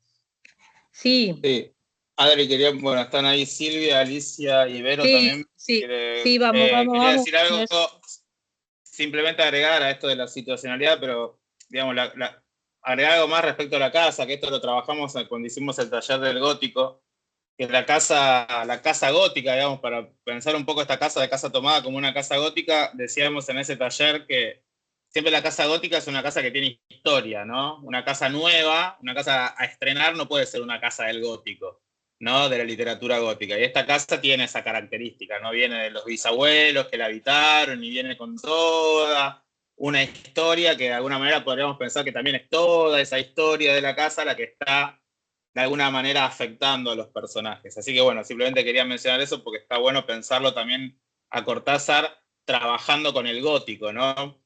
Y hablando que después van a hablar de Silvino Campo en un taller que se viene en noviembre, también en la Casa de Azúcar, ¿no? También es una casa donde se mudan los personajes de la Casa de Azúcar. El marido le vende a la mujer que es una casa nueva, ¿no? Que como que la manda a pintar de blanco y no sé qué, y en realidad tampoco es una casa nueva, también es una casa gótica, también es una casa que tiene historia. Y así uno puede ir rastreando las diferentes casas góticas que hay en la literatura argentina. A lo largo de la historia, ¿no? Es un montón. Y todas tienen historias distintas. Claro. Bueno, a ver, Silvia. Después Alicia, después Vero. Sí. Silvia. Sí. Mira, a partir de lo que dijiste, Cristian, que creo que lo comentó un compañero, Adrián, que no lo ubico acá, lo del narrador, la voz solamente del personaje que es narrador, ¿no? El narrador, que es también personaje, digamos, es solo de él. Vos dijiste, bueno, siempre tenemos que dudar, no es confiable, es su voz, la de Irene. Entonces yo estaba pensando justamente, lo escribí ahí en el chat, nosotros sabemos, escuchamos la voz de él. Irene, yo me puedo imaginar muchas cosas, que él le propuso algo más a ella, o formalizar, o bueno, salir de esa cárcel, y ella va tejiendo, ¿sí? Y va, viste, como Penélope, y va armando un plan o estrategias, o teje y desteje. Ese teje y desteje ahora me hace pensar en, bueno, toma una decisión, plantea una hipótesis, no, la vuelve atrás. Entonces me parece que es la cabeza de ella que teje y desteje, tal vez la propuesta de él, qué sé yo, ya que como no nos dicen nada, nos dan permiso para poder volar. Para interpretar. Para interpretar hipótesis, ¿no? Qué sé yo. Pero bueno, siempre la relectura. Y después otra cosa interesante a partir de lo que dijiste, Adriana, y también lo dijo Cristian, hay por un lado, él se ocupa de explicarnos el plano de la casa, Y a ella, a Irene, bueno, esta idea que yo tengo, que ella va pensando, este plan, ¿no? Todo prolijito, todo desde, digamos, la arquitectura, todo medido, porque nos da un plano perfecto. Y acá tenían también que pensar un plan perfecto para poder irse. Y después otra cosa interesante que encontré es esto que estaban hablando los compañeros también de lo ambiguo. En un momento dice sobre el final, los ruidos se oían más fuertes, pero siempre sordos. Yo rescato ruidos fuertes, sordos. Es esta cosa que, ¿cómo? Pero ruidos, pero sordos, pero más fuertes. Y me parece que es un poco esto que vos también comentaste, Adriana, algo y me hizo pensar lo siguiente.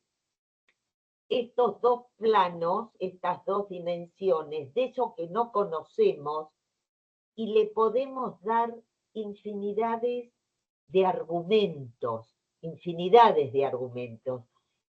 Y lo otro que sí conocemos a la perfección, porque yo puedo ir por esa casa con los ojos cerrados y sé dónde está la cocina, los dormitorios, derecha, izquierda, todo. Pero lo otro nos queda acá. Y creo que es el laburo que nos hace hacer a nosotros como lectores y lectoras en este cuento, ¿no? Nos hace trabajar, ¿viste? No es un cuentito así que termina lindo y qué sé yo. Sí, termina que tira la llave en la alcantarilla, pero y todo lo otro, bueno, me encanta. Cada vez descubro más cosas. Gracias. Me alegro mucho, Silvia, me encanta. A ver, Vero. No, No, ¿estaba Alicia Alicia o Vero? sigue. Alicia después Vero y después Ileana. Hola, ¿me escuchan? Sí, Alicia, te escuchamos. Bueno, en el pasaje que Adriana mencionó varias veces, cuando ellos escuchan su respiración, a pesar de estar durmiendo en habitaciones separadas por un pasillo, uno de los compañeros puso en el chat, ahora no lo tengo a la vista, que eso también podría ser un miedo, que podría ser miedo. Y bueno, hago un poquito acá de literatura y psicoanálisis, cuento algo personal. Hace algunos años, cuando mi mamá estaba muy enferma, también nos separaba un pasillo y bueno, yo escuchaba su respiración, escuchaba todos los movimientos y tuve que ir a consultarlo con un profesional y me dijo que era el miedo que yo tenía porque sabía que estaba perdiendo a mi mamá. Entonces, cuando esta compañera o compañero en el chat lo menciona, me recordó esa situación porque la viví, ¿no es cierto? Uno no duerme, tiene un sueño en alerta porque el miedo es más fuerte. Y bueno, ahora otra cosita y cambio totalmente porque hice una acotación muy personal, es que hay una edición, supongo que la mayoría lo conoce, pero hay participantes jóvenes acá, una hermosa edición de Casa Tomada, que es de Minotauro de 1969, un libro precioso, que lo tuve y me lo robaron, donde todo el cuento está distribuido sobre un plano de la casa. Sí.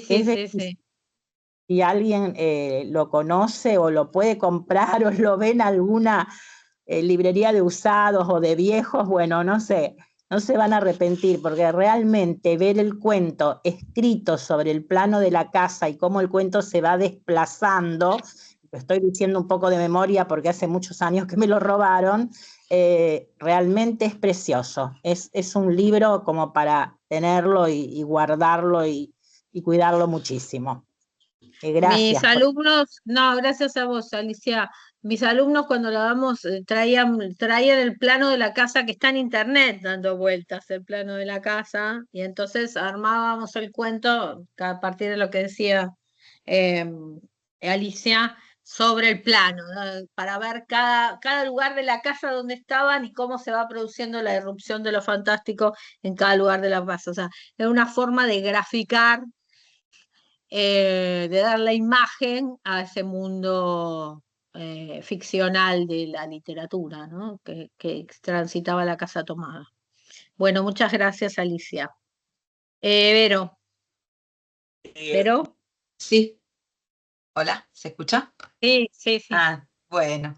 Iba también, como nos pasa cuando escuchamos a los compañeros y releemos este cuento, los que somos profes de literatura lo tenemos trabajado. Generalmente hacemos algunas lecturas también intertextuales con el cuento Cabecita Negra, como nombraste, Adriana, ¿no? Los negros cabeza, cabecita negra. También vemos ahí algunos puntos de unión. Y el punto de vista, porque también esa otra edad que aparece, eso otro o lo otro, hay dos puntos de vista muy interesantes, ¿no? Desde supuestamente esta mirada política o el planteamiento de esa otredad política que puede aparecer en función de esos ruidos que no son nombrados porque no tienen nombre para estos personajes en Casa Tomada, y en Cabecita Negra sí ya son representados concretamente en La China y el Policía, hermanos, ellos también. Y hay una inversión allí, ¿no? En ambos hay una invasión, es interesante esto de la invasión, la sensación, el señor Lanari en Cabecita Negra se siente invadido por estos negros, que también de manera extraña y a partir de una noche de insomnio terminan en su casa, en el interior de su propiedad tan cuidada y recelosa. Pero volviendo a Casa Tomada, me interesaba, algunas uniones en función de lo que dijeron, pensaba en estos hermanos y en la expulsión, o sea, a partir de esa invasión, ese momento, en principio esa casa es un refugio, es un lugar seguro y se dedica, como decía Cristian, este narrador, para llevarnos a un lado en que nos cuenta que hay una rutina y hay una seguridad y hay un lugar que les es propio. Pero a partir de una situación y ese desequilibrio inicial, esos ruidos empiezan a hacerse presentes y cada vez más turban su existencia, ¿no? ¿Por qué? Porque pueden llegar yo lo sentía también como la representación de esos miedos.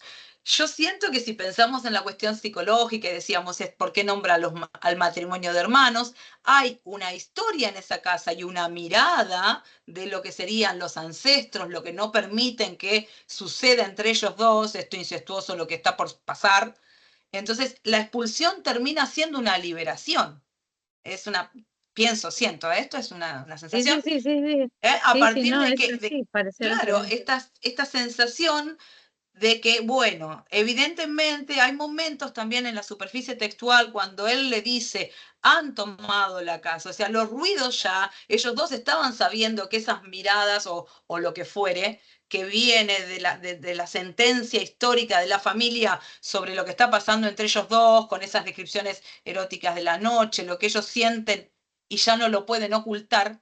Cuando él le dice, han tomado la casa, casi que nos han tomado, porque ya está, ya no nos podemos hacer, tenemos que hacernos cargo. De hecho, ella levanta la vista y le mira con esos ojos como diciéndole, ¿no? Deja de tejer y la mira, ella lo mira a él con esos ojos, creo que no recuerdo ahora el pasaje, no lo tengo a mano, pero que levanta sus ojos o lo mira y le dice, sí, y él asintió, dice, asentí, dice el narrador, como diciendo, ya está, nos tenemos que hacer cargo. Y convengamos que la solución, entre comillas, es como una cierta expulsión de este lugar, del Edén, digamos, por el pecado, porque la pareja sale y se termina yendo.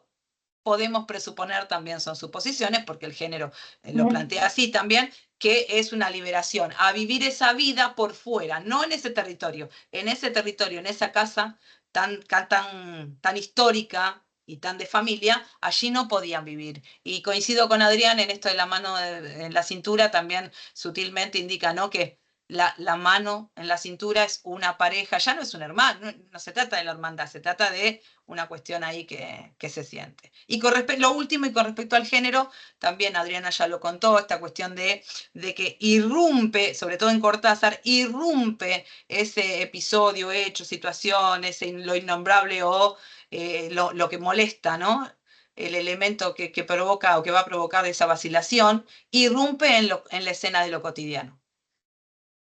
Lo más incómodo es que el mundo que es propio se vuelve extraño. Hay un extrañamiento, ¿no? El extrañamiento de ese mundo que hasta el momento era absolutamente propio y conocido, pero lo raro y la vuelta del asunto, con la diferencia que podemos señalar en el mundo de la maravilla, ese mundo tiene otras leyes propias, entonces todo está permitido allí de lo que suceda, ¿no? El mundo de las hadas, como bien decía Adriana. En cambio, lo extraño va a anidar en la propia rutina, en lo conocido. Y es ahí la sensación de incertidumbre, de incomodidad que se puede ligar o puede pasar desde la vacilación simple de la duda y ligarse al horror y al terror, ¿no? Gracias, Vero. Muy bien, muy atinado todos tus comentarios. Beso. Y estaba Ileana. Está Ileana. Sí, Ileana Pastore. ¿Cómo andan, chicos? ¿Cómo estás? ¿Todo bien? Bien, bien. Bueno, este cuento me encanta, lo leí varias veces. La primera cuando era adolescente y haciéndome la superada, dije, ay, esto es cualquier cosa. Y después cuando lo empezábamos a desmenuzar con mis compañeras, le encontrábamos todas estas aristas. Me encantó el comentario de Verónica de recién, le agregó a todas las interpretaciones que ya había empezado a enumerar una más. Así que me encantó. Ya lo había contado en otro encuentro anterior, pero nada, lo comento de nuevo porque era como una interpretación más que creo que no se mencionó. Una que nos había dado nuestra profesora, que nos había parecido como muy simple y muy aburrida, que era la de que la casa era vieja, la casa hacía ruidos, porque era una casa vieja y entonces había cañerías que hacían ruidos y maderas que crujían, y ellos en su estado así de apatía que tenían todo el tiempo, lo tomaron como que era algo externo que les invadía la casa y... Y bueno, y por eso y no hubiéramos estado 2 horas acá haciendo interpretaciones psicológicas, políticas, sociológicas, de todo tipo sobre, claro, la casa era vieja. Psicoanalíticas, todas. Y ya está. Llamando un plomero. Y llamaban plomero, ni llamaban plomero porque eran unos apáticos que no tenían ganas. Aparte tenían plata, tiraban la casa y se iban a comprar otra y ya está. ¿Para qué tanto problema? Claro, no. Terrible. Pero sí, algunas más que, qué sé yo, que yo le fui encontrando. Una era que realmente la casa realmente los echó, interpretada por tal vez los ancestros que no los aguantaban, les aburría esa vida que llevaban y decide echarlos, ya yendo por el lado de lo fantástico. Aparte el narrador lo menciona al principio, ¿no? Irene es la que importa y la que importa es la casa, yo no importo. O sea, dándole ese protagonismo a la casa. Y la otra que se me había ocurrido también era que podía ser la muerte, que los había ido a buscar y que los iba acorralando de a poquito y ellos queriendo escaparse. No sé, podría ser. La teoría política me había parecido muy descabellada en un primer momento y después para nada, me había parecido muy acertada. Con la mentalidad de alguien que dice yo tengo esto y de repente hay alguien que me lo quiere venir a sacar y me lo va tomando, me pareció que tranquilamente podía ser. Así que bueno. Ahí, Ileana, en función de lo que estabas diciendo, ahora le quiero dar la palabra a Silvia, decir una cosita y darle la palabra a Silvia, que levantó la mano. Adrián también pone un comentario sobre esta cuestión del miedo al envejecimiento, ¿no? Al miedo a la muerte, también justo un poco en sintonía con lo que vos venías diciendo, la cuestión del declive y demás, que también, bueno, es una posibilidad de lectura. pensarlo en términos de, quizás yo lo pensaría en términos de la muerte social de una clase, ¿no? O de ciertos representantes de una clase, más que la muerte de los individuos, sino como ese declive, esa decadencia de representantes de una cierta clase social, de un cierto estilo de vida de una clase social. Pero además de eso, quería esto, como al margen, y a darle la palabra a Silvia, agregar un comentario, porque esto es algo que se me ocurrió ahora. Y a mí siempre me gusta detectar en los textos, como que las escritoras les gusta meter muchas veces en sus cuentos escritoras y escritores, digamos, un poco velados, ¿no? Y pensaba en esta hermana, ¿no? En Inés y el tejido, y bueno, como ustedes saben, la palabra texto viene de la palabra tejido, y pensaba que es esta hermana, de alguna manera, o sea, tenemos como un lector que es el hermano y tenemos una escritora velada ahí que sería la hermana, ¿no? Como hay como una especie de desdoblamiento cultural en todo caso, y entonces es la hermana la que escribe ahí esas cosas que teje y teje, también, ¿no? Hay como una figura del escritor que escribe como de una manera también un poco anómica, un poco acumulando, ¿no? Acumulando sus escritos, esas carpetitas que ella guarda en un cajón, son como esos textos que se van acumulando ahí sin un destinatario, sin un sentido, ¿no? Como de vuelta, como una especie de escritor inútil, si se quiere, o un escritor simplemente que escribe para pasar el tiempo y no para salir, digamos, para que sus textos salgan hacia la afuera. También hay algo de eso, podríamos leerlo. Pero bueno, Silvia había levantado la mano. Silvia. Estás muteada todavía, ¿no? Ahí está.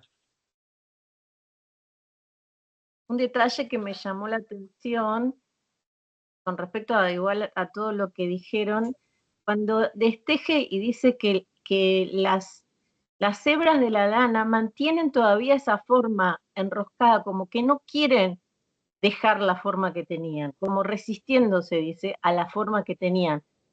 Y me da eso de ellos, esa resistencia quizás de ellos a encarar algo que después al final, o sea, sabían que se les iba a volver cada vez más grande, ¿no?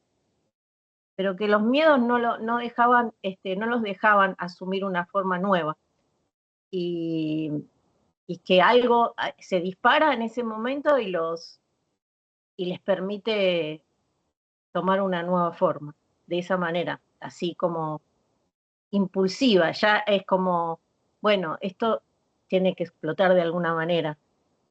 Eso por un lado, eso de la forma de la lana que se resiste me pareció, esos detalles que da a veces Cortázar que uno por ahí dice, ¿por qué dijo esto? Y por otro lado, lo que decían de los niños, porque yo tengo un sobrino que leyó este cuento a los 12 años, si no, ahora tiene más de 30, y yo cuando me dijo, ay, yo no sé cómo me dieron ese cuento, claro, cuando uno les tira este tipo de cuentos, ¿no? A la escuela primaria, algo tan rico, pero que sí es como decía Ileana, creo, que hay que, o sea, es como un cuento para despertar mucho las inquietudes yo me encantaría a mí poder dar en una cierta edad, como los 12, 13 años, a ver qué disparan ellos este cuento, pero con una buena atmósfera creada, ¿no? Porque da para mucho, me parece. O sea, me parece que da para muchísimas cosas. Tiene muchos detalles. Muchos detalles, sí.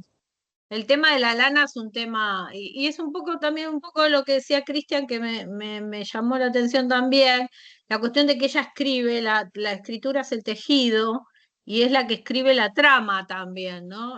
Cuando los hilos se unen, digamos, de alguna manera, se entraman y arman la trama narrativa.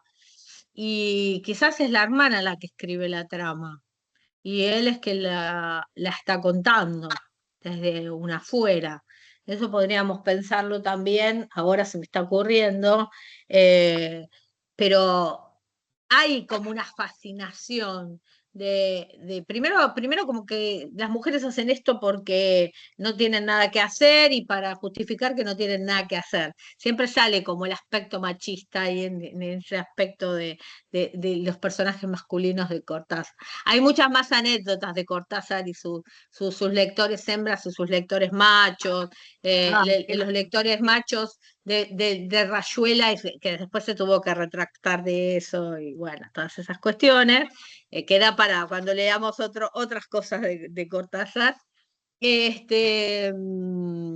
Pero en algún momento esta cuestión, hay una metáfora de la lana como erizos plateados, ¿no? Las agujas como erizos plateados, y termina la frase con una frase muy corta, ¿no? Que dice, era hermoso, era hermoso. Ella, viéndolo él a ella, es la mirada casi cinematográfica de él mirándola a ella con sus hilos, tratando de tejer la trama, y él queda fascinado en ese trabajo artesanal de tejer esos hilos de colores que van y que vienen, ¿no? Como que él siente esa fascinación por ese mundo entramado de su hermana. Bueno, eso es lo que estaba pensando en este momento que lo estaba leyendo. Ya Gracias. estamos 54. Bueno. Sí, Adri, Bueno, gente. estamos ahí ¿Podría agregar seguidos. algo? ¿Podría agregar algo? Sí, Alicia sí. está. No, en realidad, con respecto a los hilos, sí, a mí me llamó la atención la actitud no machista del hermano, porque es el hermano el que le compra las lanas, el que le elige los colores, y el que da con los colores que ella quiere, digamos, ¿no? Y en un momento incluso necesita como la aprobación de él porque está haciendo un diseño, y entonces se lo muestra, y él dice, sí, es así. Una cosa así, o sea, parece... Claro, no pero recuerdo también hay qué como diseñadora. una actitud sumisa de ella. Ella no habla en Sí. todo el cuerpo, salvo en algún dialoguito de algo que se lleva o que deja del otro lado. Es él, por eso podríamos pensar en el desdoblamiento. ¿Quién es el que escribe y quién es el que narra, digo, en algún punto? Claro, y la fascinación de él con respecto cuando la ve a ella tejer, ¿no? O sea, está Es la fascinado fascinación, por las que es lo agujas que que van está... y que vienen. Bueno, a mí me gusta tejer, por eso me llamó la atención eso, ¿no? En realidad, Sí, era lo suelo que tejer. yo decía, ¿no? De que las agujas parecían como erizos plateados, y al final era hermoso, era hermoso. Sí, sí, sí. Ese adjetivo, ¿no? Que ese subjetivo que como que caracteriza toda la escena. Bueno, bueno, gente, Vero, nos sacás, prendan un cachito la cámara así nos sacamos nos queda una captura del encuentro. Me pareció muy rico. Muchísimas gracias por la participación. Las intervenciones han estado fantásticas. Se nos pasó el tiempo, ya son 50 y pico, y yo decía, todavía nos falta un ratito más, pero no, ya estamos terminando. Así que muchas gracias por todo. Espero que les haya gustado, que le hayan pasado bien. Que hayan podido reflexionar sobre este cuento, que es un clásico, pero siempre está bueno volver a los clásicos, y que estos clásicos a su vez nos remitan a nuevas literaturas que nosotros vamos leyendo. Siempre están los pioneros, siempre tenemos que volver a los pioneros para después poder encontrar esas innovaciones. Siempre se vuelve a los padres, aunque este texto diga que no. Cuando estudiamos lingüística y estudiamos todas las nuevas corrientes lingüísticas, siempre volvemos a Ferdinand de Saussure. Cuando estudiamos el feminismo, siempre volvemos a Simone de Beauvoir, y me parece que cada vez que vamos a estudiar el neogótico, el gótico y el fantástico, siempre tenemos que volver a quienes son como los creadores, los generadores, o los que han tenido más lucidez y han podido definir estas cuestiones de lo fantástico en la Argentina sobre todo. Así que les agradecemos mucho con Cristian, con Fernanda, este encuentro que me parece que ha estado muy, muy, muy interesante. Por lo menos es mi opinión. Espero que sea bien para la de ustedes. Esperamos sus comentarios. Nos estamos encontrando pero nos sacas una captura nos Ya estamos saqué encontrando las el cuentas. 26. 26. Y bueno, 26. y lo tenemos que esperar a Cristian que decida qué quiere trabajar el 26. Cristian, decide. Creo que vamos a trabajar la banda. Creo que vamos a trabajar con eso. Estoy casi ¿Con qué? decidido. En un 95%. En un Por 95%. ciento de posibilidades. Bueno, no, Con el cuento. Con el cuento de la banda vamos a volver a hablar de Cortázar y peronismo, me parece que va a estar bueno. Vamos. Bueno, Iliana, escuchen a Iliana que ahí hizo un pedido, Cristian, Adriana. A ver, ¿qué hizo Iliana? Iliana, qué suerte que hoy te gustó lo que escribí. No sé si te gustó la novela, porque la otra vez me dio con todo con la novela, que leí El corazón del daño. Así que espero que te haya gustado El mar que nos trajo. No sé si lo leíste. Me quedó re mal de la semana pasada, porque no. No quería. Bueno, pero ¿qué pediste vos, Iliana? Pusiste por ahí. Acá viene el chat, quiere un encuentro presencial. ¿Qué quiere leer? Que hacerlo. ¿Qué quiere leer? Quiere el encuentro presencial, Adri, quiere que nos juntemos en cuerpo presente. Sí, pero a mí ustedes saben que lo mío es la presencialidad lejos, pero no podríamos tenerla a Sandra o a las chicas de Corrientes, o no podríamos tenerlo si lo hiciéramos presencial. Y igual yo que estoy de vamos a Chaco. mira, tenemos gente Graciela de Chaco, claro. Bueno, sí. Graciela de Chaco, bienvenida, y espero que sigas en nuestros encuentros. Vamos a hacer un encuentro final con toda la gente del club. Lo estamos pactando ahora para fin de año, con todos los integrantes de todos los talleres. Nos vamos a reunir, así nos conocemos, y vamos a tratar de que sea híbrido para que podamos vernos con la gente que no puede venir. Así que bueno, muchas gracias. Muchas gracias y que... Gracias a vos, Adriana. Gracias. Bueno, y nos volvemos a encontrar entonces el 26. Y seguimos con el Club de Lectura. Chau, chicos, hasta luego, que estén bien. Adiós. Todo bien. A todos. Chau, chau. Chao.